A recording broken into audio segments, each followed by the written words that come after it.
medicamento para criança nem sempre é uma tarefa muito fácil. E quem nunca precisou passar por isso, não é mesmo?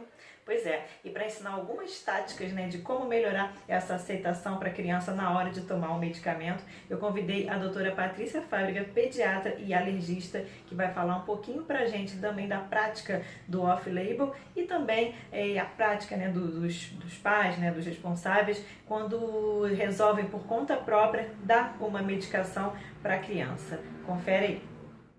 Eu sou a doutora Patrícia Fábregas, eu trabalhei com a Gabi em 2010 na clínica pediátrica e ela me pediu para gravar um vídeo para vocês conversando um pouquinho sobre o uso de medicamentos na infância, tá? Primeira coisa em relação à automedicação.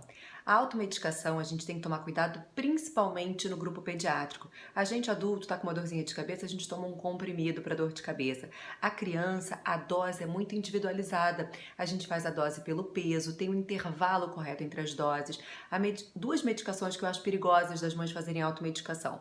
Primeiro, em relação à febre, né? É muito comum a criança estar com febre, 39, 39,5. A mãe faz, vamos dizer, uma dipirona. Em 40 minutos essa febre não baixou. A mãe vai e faz um paracetamol.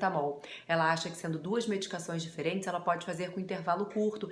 E não pode. Mesmo sendo duas medicações diferentes, a gente tem um intervalo mínimo que deve ser respeitado entre os antitérmicos. Então, quando a mãe faz automedicação, principalmente relacionada à febre, a chance dela intoxicar essa criança é maior.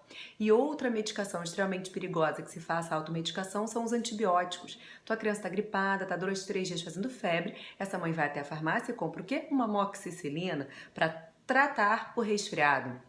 Vai começar a amoxicilina, a febre vai melhorar. Por que a febre vai melhorar? Porque passou aquelas 72 horas iniciais de um quadro viral, que ela ia melhorar normalmente. O que a mãe faz? Suspende essa amoxicilina, gerando aí uma resistência bacteriana.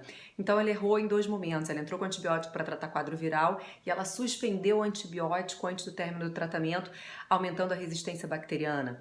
Então, essa parte, ainda bem que hoje em dia tá mais difícil, né? Porque a gente precisa da receita para comprar um antibiótico, então a gente diminuiu essa questão da automedicação. Então, o que eu acho em relação à automedicação? É claro que eu, por exemplo, eu sou pediatra e alergista, então os meus pacientes que eu acompanho, que tem crise de asma, que tem rinite, eu já deixo na própria medicação, na própria receita, uma medicação SOS. Em caso de crise alérgica, em caso de tosse, em caso de crise de asma, o paciente vai fazer isso, isso, isso. Em caso de febre, o paciente vai fazer isso, isso, isso. Então, o paciente tem em casa a segurança da dose correta, da prescrição correta. Então, é importante que você tenha um bom relacionamento com o seu pediatra para você entrar em contato em caso de necessidade. Então, o próximo ponto que eu queria falar para vocês é o seguinte: como fazer as crianças tomarem remédio adequadamente? Tem remédios infantis, por exemplo, xaropes, que são adicionados de gostinhos para as crianças tomarem com maior facilidade. Mas tem remédios que são horrorosos. Aí a gente entra principalmente os antibióticos. Então, como convencer as crianças a tomarem aquilo ali adequadamente? Primeira coisa, eu acho que é a sinceridade e a conversa. A criança tem que saber que está tomando um remédio, que ela precisa tomar aquele remédio, que ele vai fazer bem a ela. E eu brinco com as minhas crianças, né? Que se fosse bom era bala, não era remédio. O remédio tem que melhorar o dodói da criança, né? Então eu acho que quando a gente tem um bom relacionamento aí, família-criança, aquela mãe que está segura, que vai dar medicação para a criança, passando essa segurança que a criança precisa realmente tomar medicação para melhorar, geralmente eu vejo que as crianças tomam melhor. Quando a gente entra naquela, filhinho, tem que tomar, por favor, engole, por favor, não cospe, entra aquela questão, né, da criança fazer aquela birra, aquele show e aí complica. Então, a medicação é muito ruinzinha. A gente pode diluir um pouquinho de água, a gente pode deixar um copinho de água ao lado para a criança tomar logo depois e tirar o gosto. E quando é muito ruim, a gente sabe que a gente tem alguns antibióticos que são aí realmente intomáveis. A gente deixa alguma coisa mais docinha perto, tá? Então, isso tudo vai ser recomendado pelo próprio médico que prescrever a medicação. E por isso, Gabi pediu para eu conversar um pouquinho com vocês sobre a indicação de medicações off-label. O que é off-label? Seria fora de indicação em bula, tá? Isso é muito comum na população pediátrica. Hoje em dia a gente teve várias alterações aqui em bula. Você vai comprar uns xaropes para tosse, é escrito para crianças a partir dos 2 anos. Isso é questão de pesquisa, né? Algumas pesquisas por questões de éticas não são feitas em mulheres grávidas, em crianças pequenas, então eles alteram a idade ali no frasco.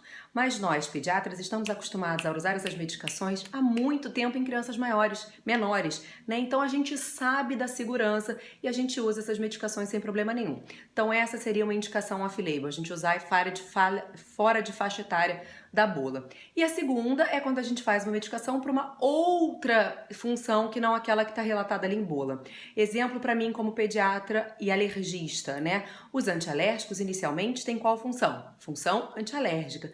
Porém, alguns antialérgicos modernos são indicados também para prevenção de IVAs de repetição, infecção de vias aéreas superiores, os famosos resfriados, porque eles agem numa partezinha da nossa imunidade. Então, a gente usa antialérgico contínuo para prevenção de resfriados de repetição e essa seria uma indicação off-label, fora de bula. Isso tudo a gente explicando para o paciente ficar tudo certo. Então, era esse o recado que eu queria passar para vocês hoje. Me acompanhem no meu Instagram e no meu Facebook, Doutora Patrícia Fábregas. E antes da gente encerrar o vídeo de hoje, eu queria deixar uma dica muito importante. Medicamentos sempre longe do alcance das crianças, tá bom? Guardar sempre no alto, em local fresco, arejado, longe do calor, longe da luz direta, enfim, o mais importante de tudo, longe das crianças, tá bom? Muito obrigada aí pela atenção, curta, compartilhe, inscreva-se no nosso canal e até a próxima. Beijo, tchau, tchau. Tomar o remédio, Woody.